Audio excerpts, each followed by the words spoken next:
Okay. Hello, everyone. Thank you for coming today. This is our first presentation of Primavera Pro 2023. And to kick this off, we have Cherie Hu, who will join us to speak about all things Web3 and music. She'll enlighten us about this topic. So please give her a warm welcome.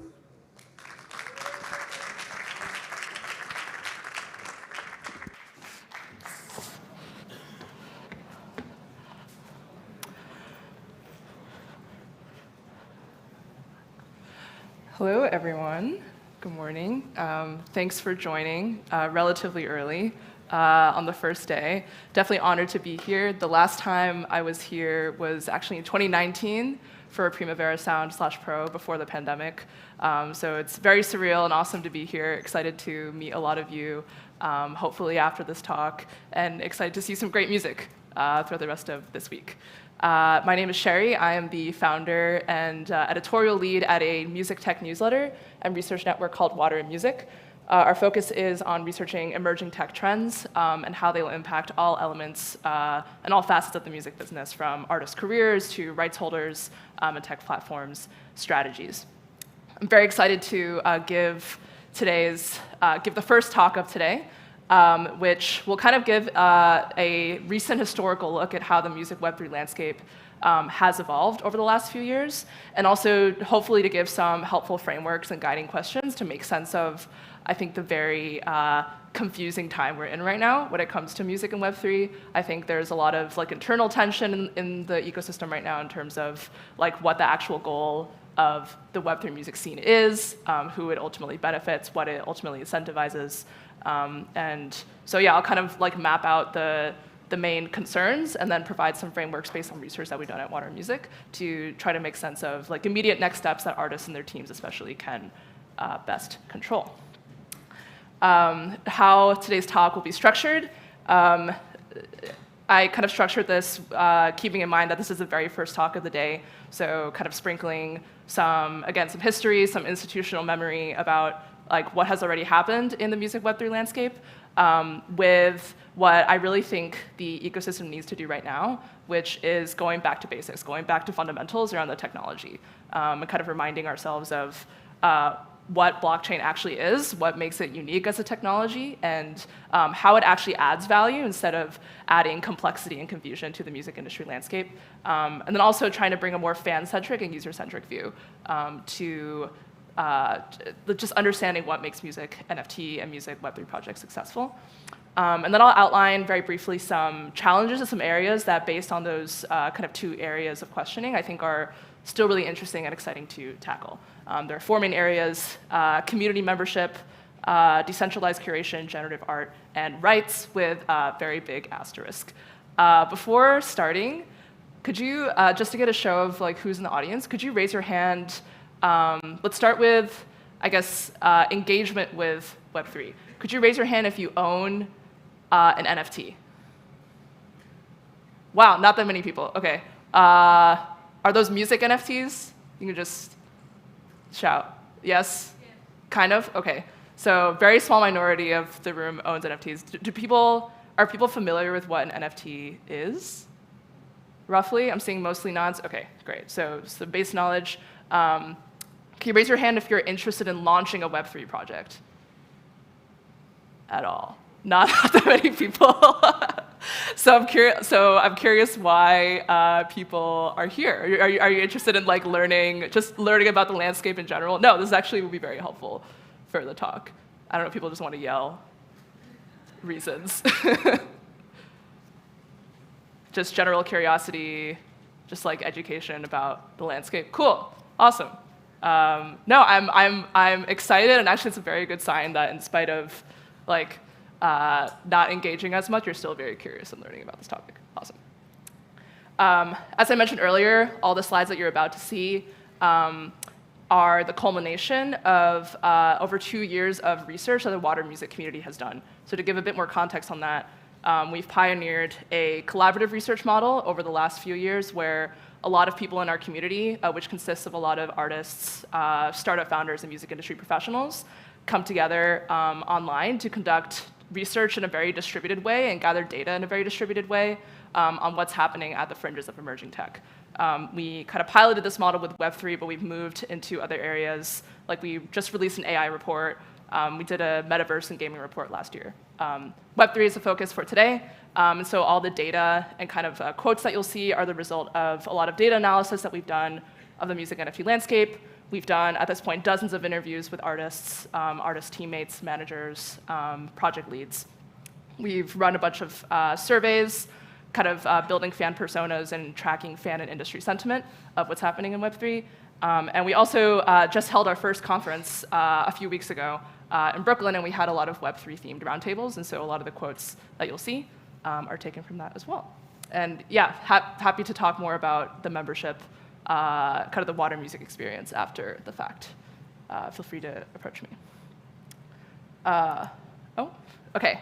So let's start with some brief history. So music and Web3 has definitely gotten a lot of hype in the last few years. But with any kind of conversation about where we're headed, I think it's always very important to look at like the full history of what has happened. And really, the music Web3 landscape has been around for a very long time at this point, probably like 6 to 8 years.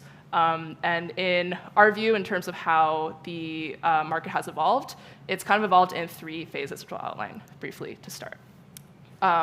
Phase 1, which is kind of pre-2021, and actually like a few years pre-COVID, I would say it started around like 2016, 2017, can be defined by what I called on-chain rights experiments. So this was when the wider public was just starting to wake up to and be aware of crypto and blockchain technology as a concept. And the use case that came up at the time, basically all the startups that at least are being covered in the media seemed to coalesce around the rights-centric use case. And specifically trying to get a lot of labels, publishers, and other major rights holders to share data and put rights data on chain to solve like the rights metadata challenge that I think many of us are probably aware of, like not having a single source of truth for knowing who owns what and who should be paid, what percentage of what song in what territory. So there are a lot of startups and a lot of initiatives. These are a few examples, like Jack, Ujo Music under Consensus, and the Open Music Initiative at Berkeley that tried to build consensus across the industry to kind of get all these rights on chain. The vast majority of those initiatives have since shut down or have just kind of teetered off. And there are a couple different reasons for that. Some technical, but I think mostly political and kind of rooted in industry power dynamics. The first technical reason is that I don't know how many people here are like artists or work on like the label or rights side, but music metadata is already super messy and like very not clean at all. The blockchain won't solve that. It'll just make that messiness permanent on chain. And so it's very much a garbage in, garbage out system. And I think a lot of these startups like learn that the hard way. There also, also were a lot of coordination difficulties, especially for major rights holders. Like if you're trying to get the 3 major labels to agree on anything, let alone on data sharing, that's definitely going to be, I think, a several-year coordination and negotiation effort.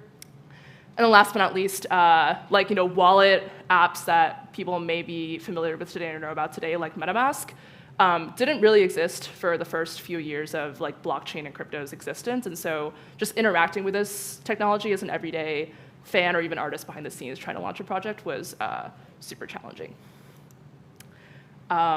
Enter phase 2.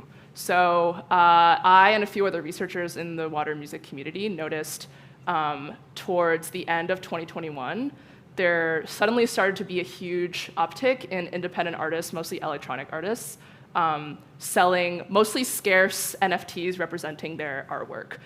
The one illustrated here is a piece of artwork that Grimes sold, I think, for around $400,000 as the price is listed on the slide. So definitely like experimenting with this concept of digital scarcity. I think the general meta industry narrative was that a lot of artists were tired of and very critical of the dominant streaming model, like trying to aim for scale for like very, very low margins, and just wanted to experiment with something that could flip that model on its head. And there were a lot of NFT marketplaces that were relatively easier to browse and log into that made those transactions a lot easier to do. So there are a lot of electronic artists that kind of leaned into that, and that led to a huge gold rush in terms of market volume, in terms of the millions of dollars that artists were starting to earn from NFTs. And again, because a lot of these music NFTs were sold kind of as a one-of-one auction model, so there was only one copy sold at auction, a lot of buyers were crypto native and viewed these NFTs as like very like financial instruments, essentially as investments, not that far off from how you might view like a stock. So like buying stock in an artist and hoping to like sell it on the secondary market in the near future, or I guess at some point in the future to profit off of the growth of the artist's or the artwork's brand. And I think that hype kind of lasted through end of 21 into mid 2022. It leads us into phase 3. So I feel like in the last year, we have been in this kind of purgatory transition period. I think a combination of just global macroeconomic conditions not being very favorable, and also there being a lot of high-profile scandals, like you all may know about the FTX scandal that kind of blew up, and also around some stable coins like the one run by Terra that just shut down entirely. I think a lot of those factors not related to music have led to just like mass-scale investor exits from the Web3 market, drops in the average price of NFTs, and then a general dip in sales volume, and that most certainly impacted the music Web3 landscape and the culture Web3 landscape at large.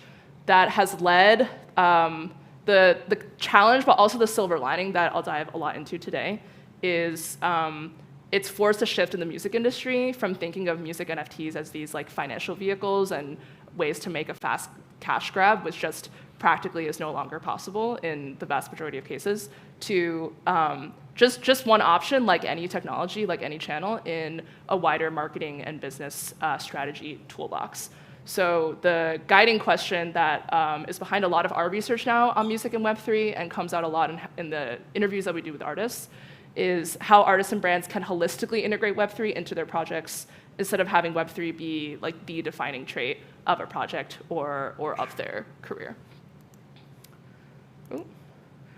To put some numbers behind all these trends, these are some graphs that are more illustrative of actually like all 3 phases, but I definitely want to focus on phase 3, so the last year or so. So these charts are taken from an open Web3 analytics dashboard that I definitely recommend anyone interested in like the quantitative analysis side of things check out, called Dune.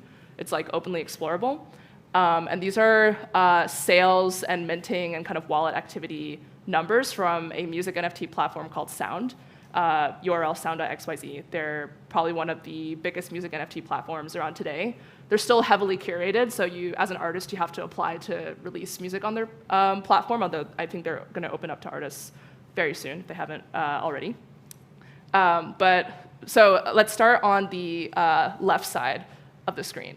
So if you just look at primary and secondary sales volume, you see a very clear trend. Like you see very clearly where the phases are happening. So I think the peak of the music NFT hype was around March, April 2022. I think that's when artists like Blau and Grimes sold single NFT projects at auction for as much as like $6 million to $11 million USD equivalent at the time. So it was just a lot of cash kind of swimming around.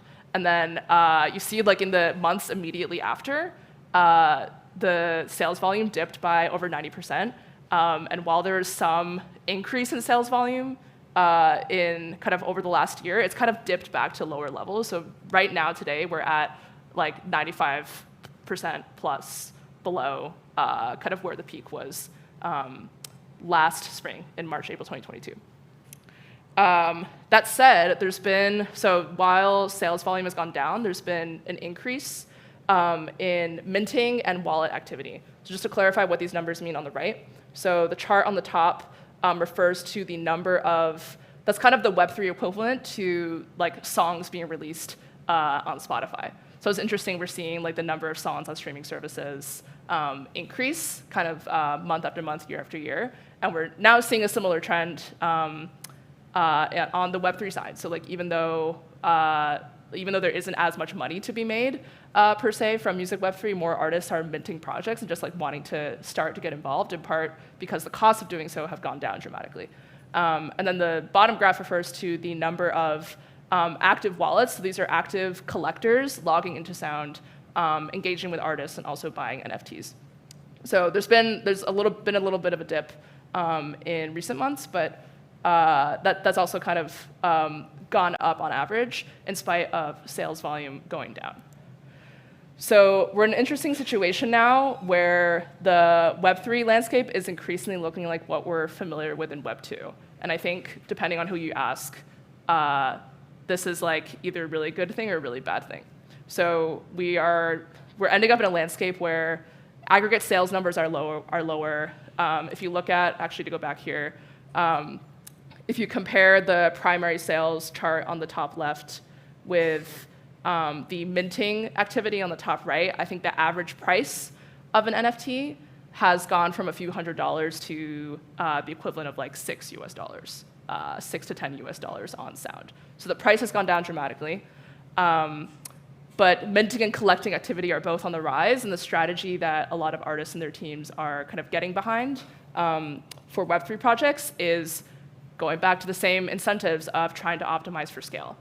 Trying to get as many people to collect their NFTs as possible, trying to build the biggest community possible. This has led to a lot of challenges that may sound very familiar to anyone who's tried to navigate, Web2 platforms, meaning just traditional streaming and social channels. Yeah, there's like the pressure to scale. There's definitely, I think in Web3 right now, there's still an oversupply of artists who are minting relative to fans and collectors who are willing to pay for this kind of product. Sound.xyz, which is the biggest music NFT platform, and they have a few competitors. Most of them are still hand-curated, and so you still have to kind of know the right people and wait for an application process to actually engage with those platforms. So there's a tendency to over-rely on these platforms for exposure, and that makes the path to success for people, especially who are newer to this landscape, feel restrictive. So this is kind of the underlying tension behind a lot of sentiment that we get from artists who we speak to, is that, I came into Web3 to try to reinvent the wheel, but now, in part due to larger macro economic conditions and factors, we're kind of back to square one on strategy, and we're facing a lot of the similar challenges that we are familiar with. Again, this can be either the worst thing ever, or it could be really good, because then you can kind of adopt strategies from other projects or kind of communities that you're a part of.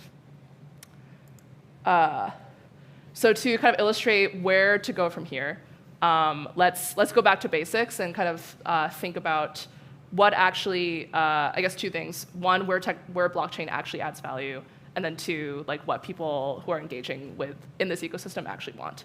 Are people familiar with like what blockchain is? Is that seeing some nods? No, not really. Okay. So I'm happy to spend. I have a few slides defining like why Web3 or what blockchain is, but if that's an area that people like want to spend more time on, there should be like 15 minutes at the end for Q&A. So definitely feel free to like call out any slides that you want clarification on.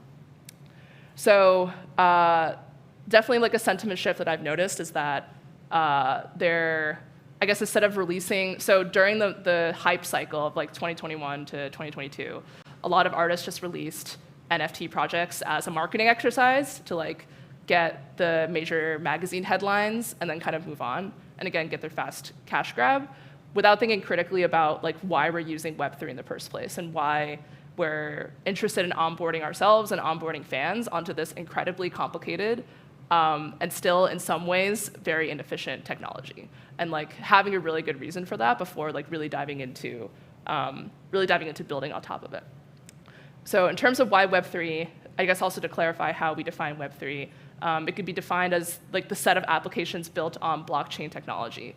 So a blockchain is a distributed ledger of transactions, usually financial transactions, but they don't have to be, and they're distributed across multiple computers, so there isn't one single actor who controls all the data, and so it's meant to be a much more resilient network. It's meant to be completely transparent and immutable, so anyone who's accessed the network can view the data. So from a research perspective, it's definitely been a blessing for us because we can very transparently track sales across the music NFT landscape. So having some single transparent source of truth for data, which is a huge value add to the music industry. Having more efficient automated payments, especially on a global scale as part of that via smart contracts. And then, and then again, having data storage and representation be more resilient by having it be accessible across multiple computers instead of relying on and having the burden lie on just one central actor to control everything. In terms of how this applies to music, definitely the motivations that we're seeing for a lot of artists and their teams and music teams, especially now to get into Web3, again, has a lot less to do with financialization and more about taking the data storage and data representation elements of blockchain more seriously. And if there's any interest in the finance side, it's more about transparent payments and revenue sharing more than about fundraising or kind of making your bag very quickly in an investment sense. So towards the end of this presentation, I'll dive into a few specific examples of communities and projects that are kind of taking these principles into account. But the main principles are transparent payment and revenue sharing, platform agnostic fan data. And so what I mean by platform agnostic here is say that you mint an NFT on Sound, say, like a music NFT platform, which runs on the Ethereum blockchain, and for some reason Sound shuts down. Your NFT will still be there. And blockchain developers have the ability to access that data of which NFTs exist, who minted it, and which artist that belongs to, and kind of spin up their own front ends on top of it. So it allows for a lot more interesting kind of distributed and kind of more niche curation and consumption experiences, and also allows for just better storage and integrity of how data is kept and stored in a way that, for example, won't lead us to another MySpace moment where MySpace shuts down and we lose a ton of music, a kind of archival material as a result. This quote on the right, I won't read it completely out loud, but it's from the co-founder of Catalog, Jeremy Stern, which is another big music NFT platform. And even so their whole ethos on the platform is selling digitally scarce NFTs, like music NFTs. But even they are taking a stance now of not looking at NFTs as investment vehicles, rather looking at them as deeper technological tools, in Jeremy's words, for artists to have autonomy and sovereignty at the fundamental data level. So it's a much more kind of long-term thinking, much more long-term investment in the power of blockchain to kind of preserve and represent these relationships with fans. The second element of going back to basics is what do fans actually want?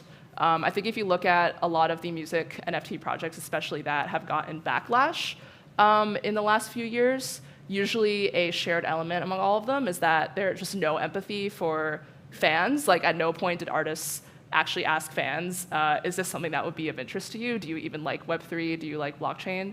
Or even for more crypto native collectors, at no point do they ask them, what interactions around these projects might be interesting to you? And they kind of just launch blindly and expect success, and obviously that's not a very sound strategy.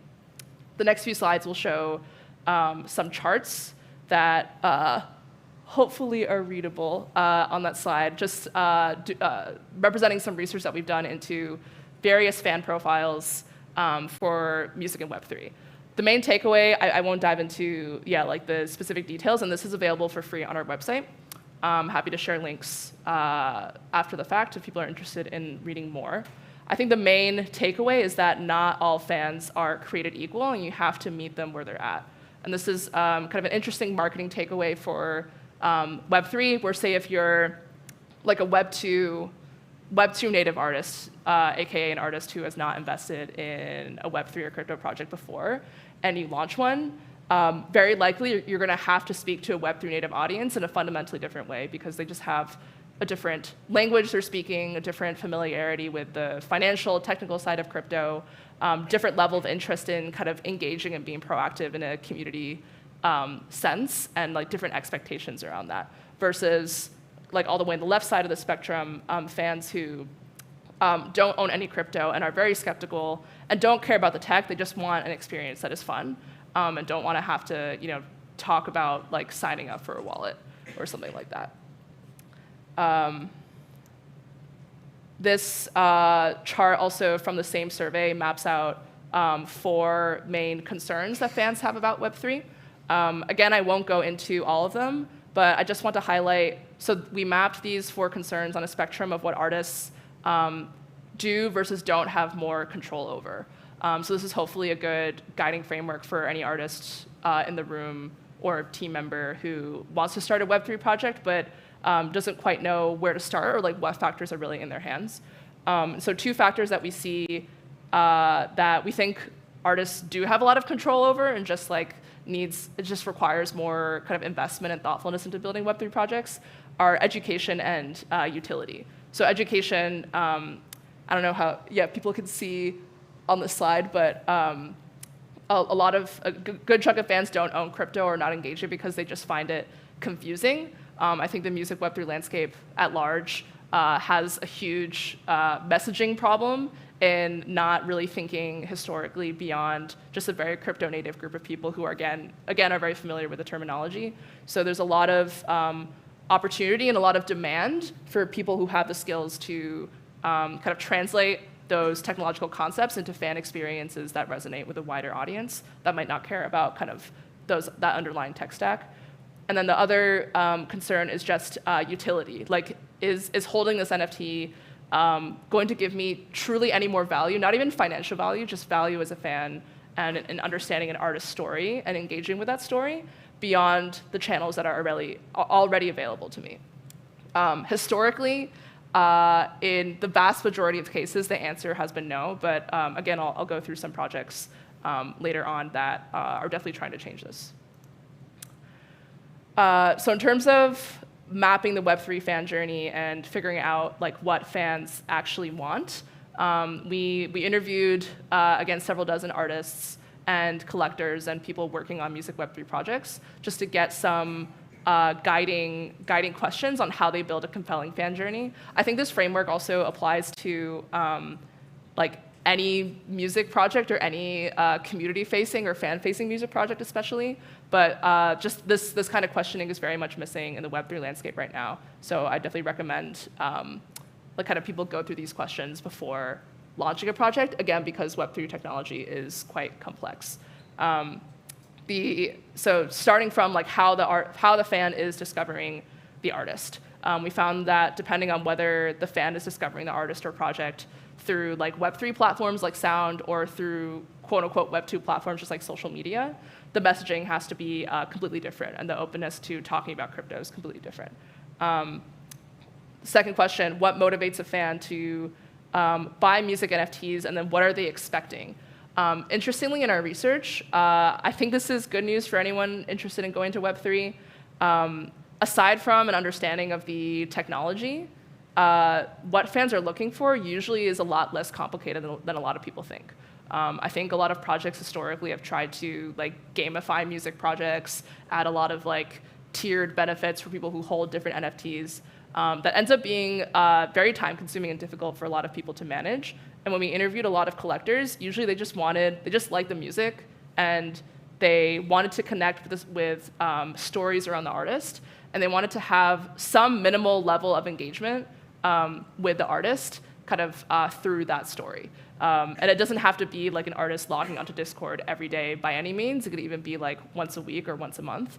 But just like owning an NFT as some sort of verifiable entry point into that more engaging experience usually is like the minimum that collectors are looking for. What makes it, that kind of gets to the last question of what will keep fans around long term. Again, this is not unique to Web3, but is especially pronounced in Web3 in terms of the kind of horizontal community building element of the culture that a lot of artists are trying to build on the blockchain. So a lot of Web3 music communities and projects have much more kind of democratic, transparent, and collaborative values than what you might expect from a typical, especially major artist or brand who is more kind of behind closed doors and will only engage with fans on occasion. And there's also a culture of allowing fans to even participate in and contribute to projects as not just as patrons, but also as teammates. I know a lot of fans who have contributed to projects as kind of an entry point into working in the music industry at large. This is just an example of a quote that was shared at the conference that we ran a few weeks ago that I think is super relevant. So I don't know if people here know about Pools. They are a platform that has partnered with several artists on building social token experiences for them. And they've worked with a really wide range of artists, some of whom are super Web3 native and others who are not, but having like similar levels of success. So 2 examples are Blondish and Aluna. So Blondish was, I guess back when Clubhouse was more of a thing, was like hanging out in Clubhouse all the time, speaking about Web3, also in Twitter Spaces, and she had a very crypto-native captive fan base where she could launch a social token and start using that language immediately without having any friction. Aluna, who's super prolific, amazing vocalist, was the complete opposite. Her fans were not interested in that at all. They were more interested in cultural connection, especially with other Black people and people of color who are interested in electronic music and kind of want to build a community around that. So building messaging around that and then just building the token experience to be as smooth as possible to get people to that goal and that endpoint as quickly as possible. Credit to Melanie McLean, who used to work at Pools on the artist strategy side and just a great mind on this. So with that in mind, let's dive into some challenges that are still interesting and that kind of take the unique nature of blockchain technology and also the unique things that fans and collectors are looking for in Web3 into account. Again, these are going to be very high overview slides, but I'm definitely happy to answer any questions about them during the Q&A portion. So let's start with Web3 enabled communities. So if you remember several slides ago, looking at I guess decreasing sales volume, but also an increased activity of mints, so artists establishing themselves on the blockchain, and then also people collecting cheaper NFTs. The underlying narrative for that is that there's less interest in treating these NFTs as like long-term financial vehicles and more about entry points into long-term community and membership experiences, where in holding this NFT, you signify your membership as part of a group and you get access to a much wider, more holistic range of experiences than what you might otherwise get if you weren't holding a token. There are 3 main kinds of communities that I recommend looking into as kind of an introduction to this model in music and Web3. One is the artist collective. So there are several artist and songwriter collectives that are Web3 native. Songcamp and their Chaos project is the best example. They gathered around 80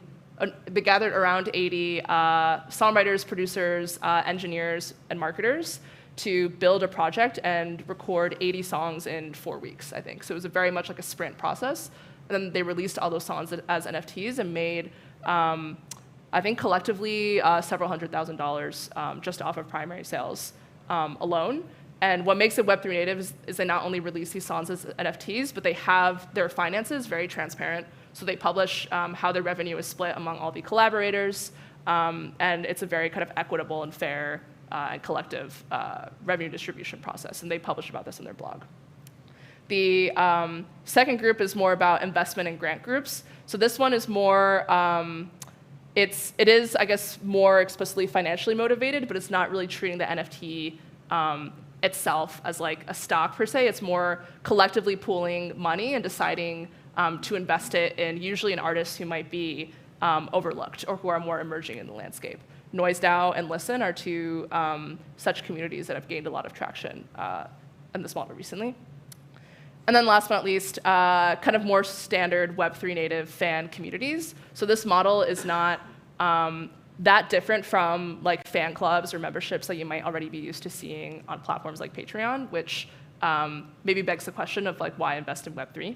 And again, this goes back to the kind of foundational data-related benefits of the blockchain, being able to have like a transaction history of your more loyal fans or followers over time, and not have that be, I guess, beholden to any one single central platform, instead being able to have that travel across multiple experiences. So tons of artists have launched really interesting communities using Web3 native elements recently. RAC is one of the top examples, and there's a platform called Medallion that's working with artists like Sigur Rós and Santa Gold on kind of launching their own Web3 communities as well. The second main use case that's interesting to explore, and I personally would like to see more of as a music fan, is better curation of what's happening in music in Web3. So as with any emerging tech landscape, the music Web3 landscape is very fragmented. It's a very familiar issue to the rest of the music industry in that there's no standardized metadata that is recorded when you mint a music NFT. And so it's really, really hard, like as an artist, to build a cohesive profile like across multiple platforms that you might be releasing NFTs on. And then as a fan, it's very difficult for me or for any fan to like follow an artist in their Web3 journey over time. That said, the benefit of blockchain data is it is permissionless. Again, with like in contrast to the MySpace example I mentioned earlier, you can, like the data around what music is minted on the blockchain, when it was minted, who collected it, which artist it was collected to, lives forever on whatever blockchain it was minted on. And so that creates an opportunity for developers to build their own front-end experiences on top of that data. So an analogy could be if instead of just having like 3 major DSPs dominating the landscape, say just like Spotify or Apple Music, you had a bottom-up ecosystem of developers and curators building their own like niche Spotify type front ends or discovery front ends on top of NFTs based on the specific taste that they had, that they have, or the specific like curation logic that they want to see. And we're seeing a lot of aggregators of music blockchain data already do this to really interesting effect. Some examples that I recommend looking into include Feature Tape and Spinamp. Again, there are challenges around this still, like how to standardize metadata, which is a much longer discussion, I think, beyond this presentation. And also, of course, with compensation, because right now on these aggregators, you can listen to music, but artists aren't being compensated per stream. So it's kind of similar to a Bandcamp model, and there's an ongoing debate about whether that should happen. But this is like a really interesting kind of use case to me. This chart on the right shows that in terms of like the number of unique songs that are tied to music blockchain projects, it's not that much. It's only around like 5,000 estimated.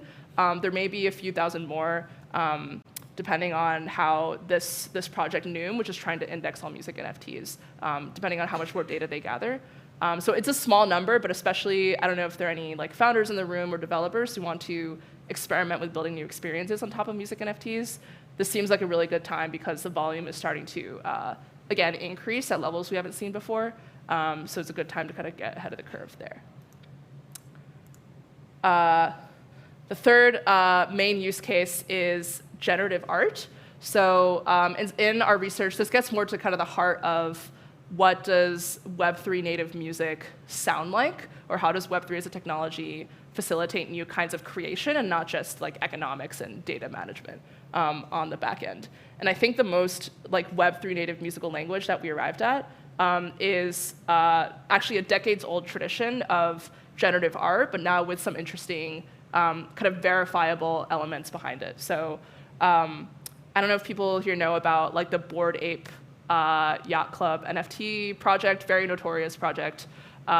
Definitely like mixed feelings about it, but I bring it up because they kind of follow this PFP model where you have very large volume, in the case of Bored Ape, 10,000 different NFTs that all share a common visual identity, but they have different levels of rarity by having different traits or characteristics. So you can see this applying to music, and there have been some generative music projects that have taken advantage of this, where you have like a shared sonic identity, but there are certain elements that change depending on which version of the song that you own. There have been over 30 of these projects that have launched in the last few years. Holly Herndon, who's a great electronic artist, has experimented with this. Same with Secret Garden, which is not around anymore, but they were kind of a really interesting generative project that I recommend checking out. And it's a number that I think will increase, especially with the current hype around AI. I think there are a lot of people who are interested in experimenting with AI tools, but aren't really sure what the market is for that kind of content.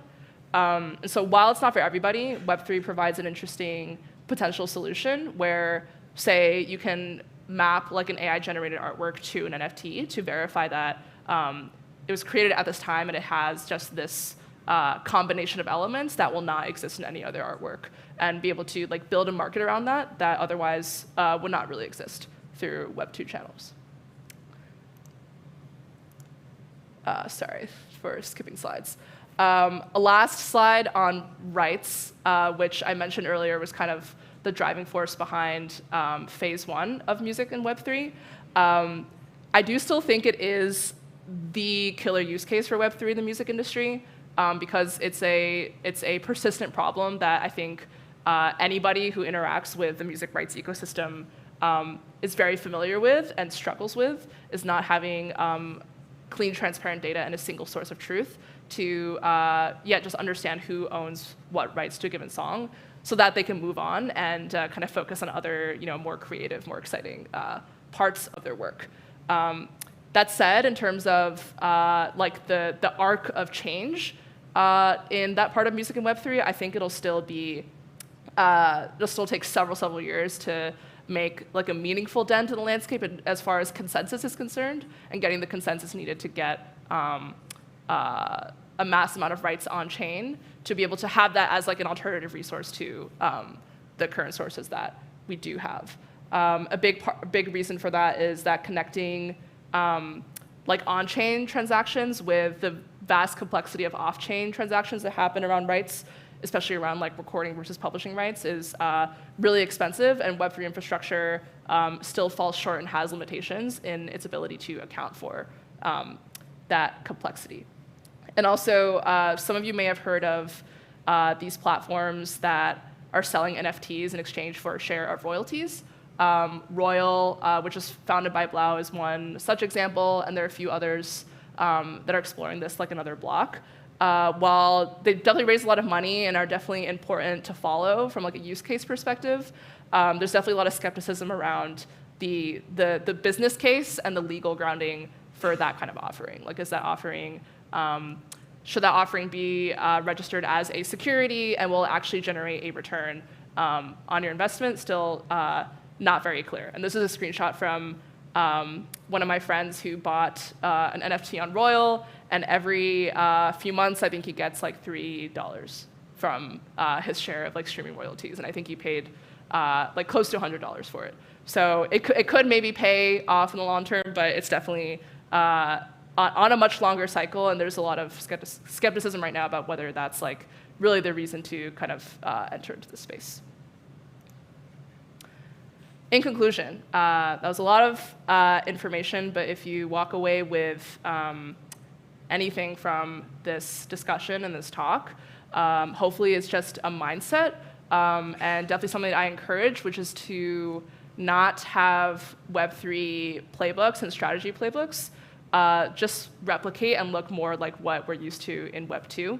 I think a lot of artists have been more excited than ever about what Web3 could offer as an alternative, and I think there's still a lot of opportunity in taking that alternative seriously, especially thinking about what's unique to blockchain as a technology compared to other channels, and also thinking about what people, the unique set of people who are engaging in Web3 actually really want, and kind of like rethinking frameworks for growth and success around that. So yeah, if you just do those two things, I think that will really put you ahead of the curve if you're interested in launching a Web3 project. I'm not sure if that number in the audience has increased by the end of this talk, but yeah, so just like thinking more thoughtfully and taking the technology seriously for what it's best at.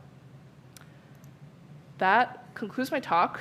I'm not sure how well we're doing on time, but I'd love to take any questions, revisit any of the slides that I mentioned, because I know I went through them relatively quickly. But otherwise, I'm on social media, I'm on email, and I'd love for you to join Water and Music to kind of learn more and continue the conversation as well. Thanks.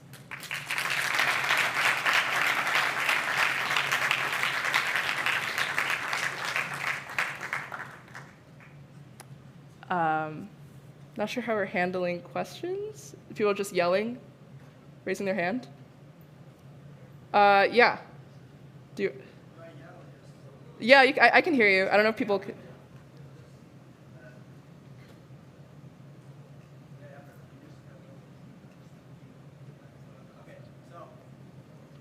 What do you think will be like for us to be the next step when making Web3 more accessible way to be like Okay, I'm going to repeat just so I make sure I heard correctly. What's the next step to making Web3 more? Oh, great. No se escucha, sí.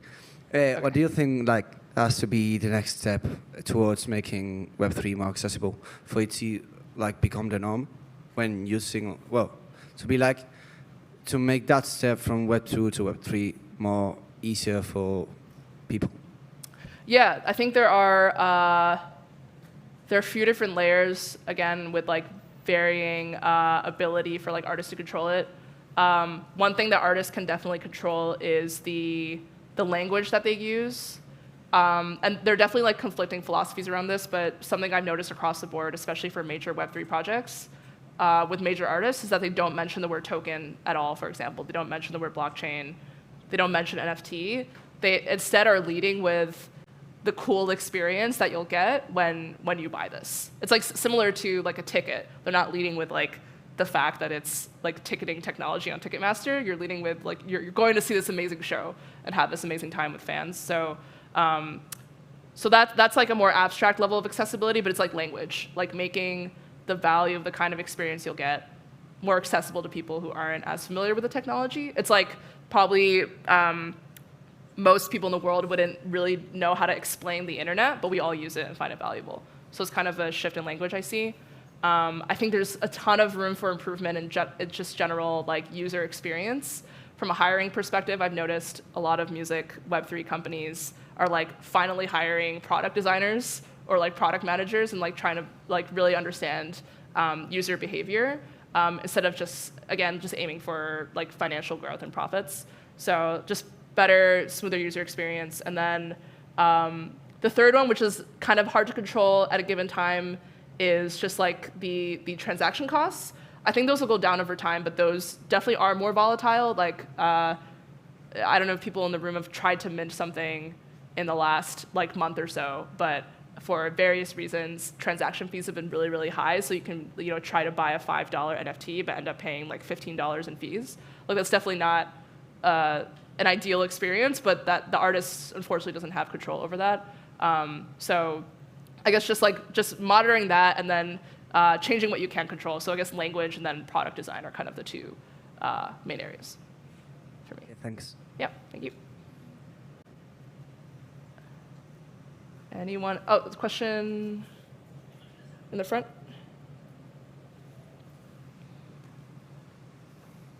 Hi, I'm from Argentina. What's your views on Web3 and ticketing and the relationship between music, NFTs, and ticketing?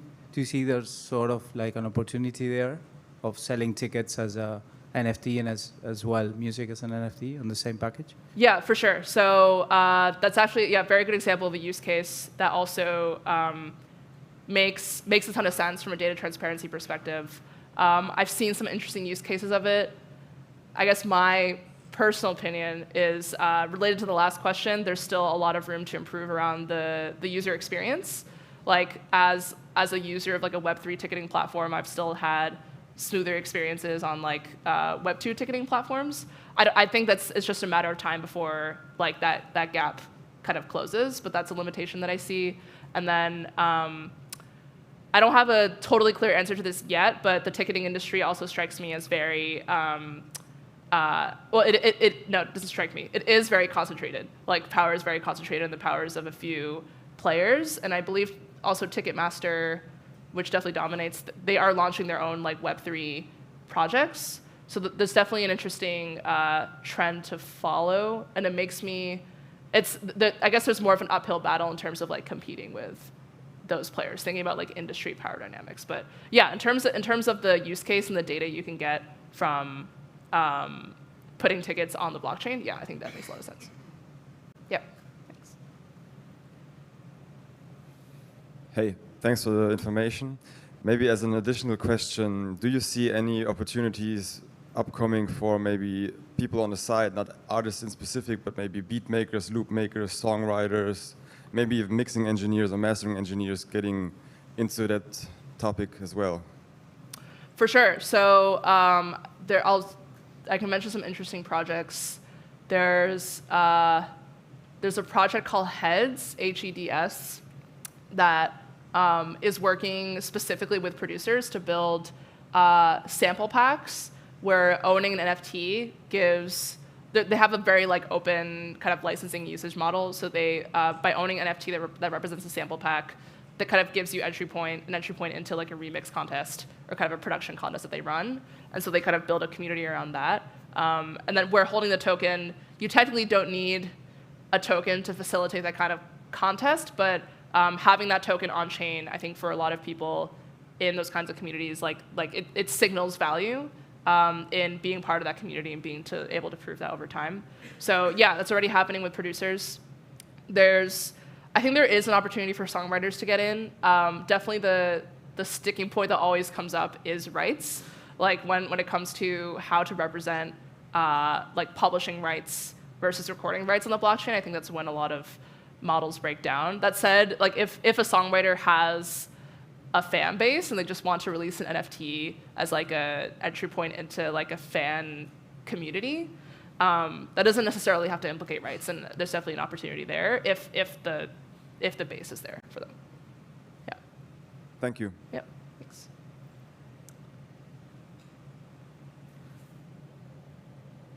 Any other questions? There's one on the left there.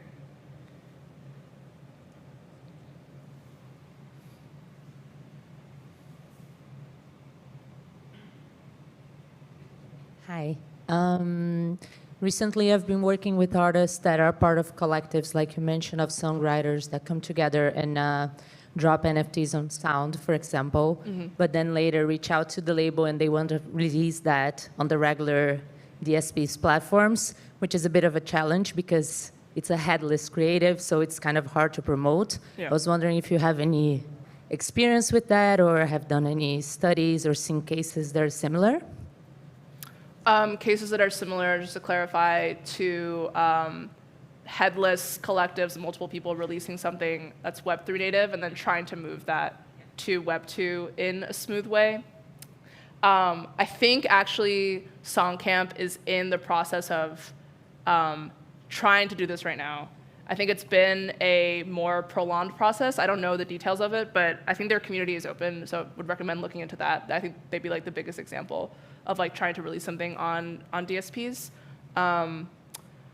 This isn't directly addressing your question, but there are a lot of individual artists who already have songs on Spotify that they release as NFTs on separate platforms, but it's more like a super fan benefit. And so I think with individual artists, it's definitely easier. I think the only other example I can think of, which is definitely becoming more popular, is like Web3 native communities going into events and going into live shows. I think that's more proven and like IP-wise, maybe slightly less complicated model of like, okay, we're a community, we're gonna put on the show, and we'll earn money through Web3 or Web2 means, and then we'll kind of split the proceeds for that. It's not directly IP related, but it's analogous of like taking something that's been released digitally and creating IRL experiences around it and like bridging communities in that way. I've seen it be effective. Yeah. Yep.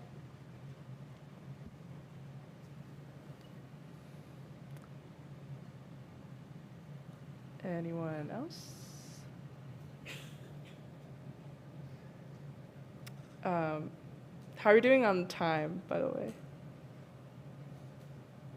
Just checking. Okay, cool.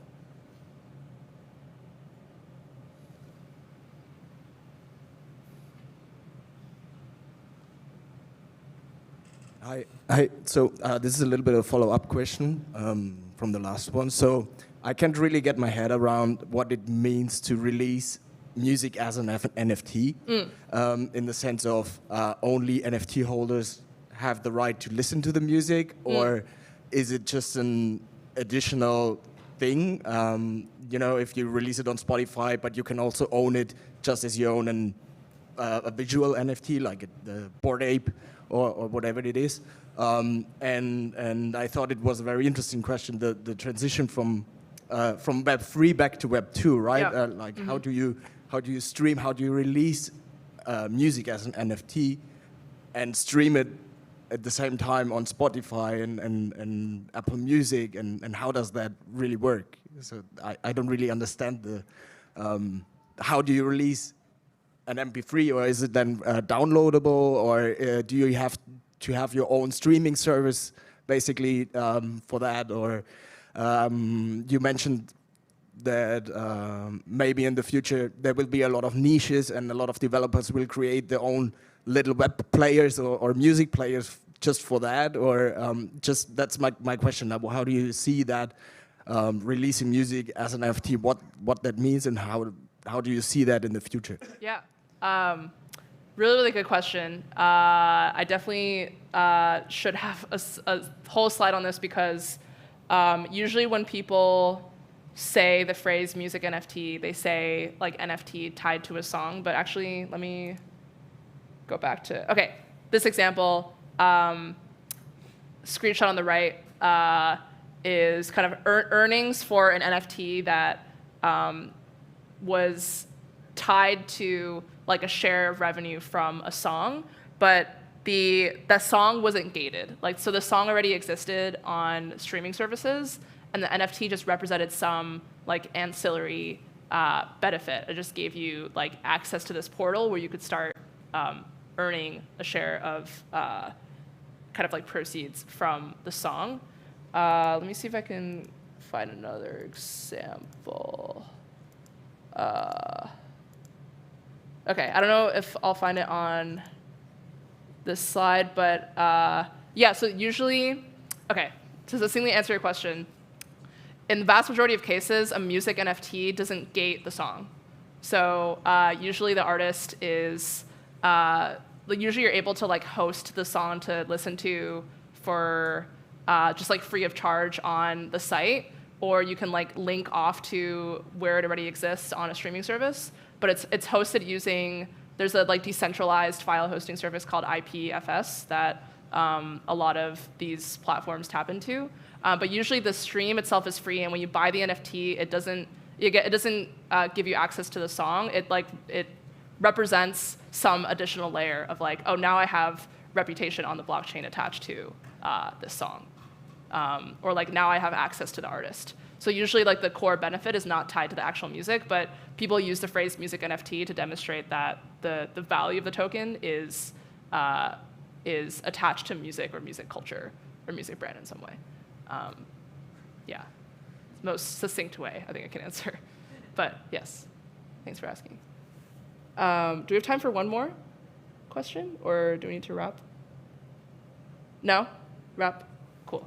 Well, thanks again for joining this morning. Yeah, I'm around all day and also through the weekend, so if you see me, say hi. I would love to continue the conversation and chat more. Thanks.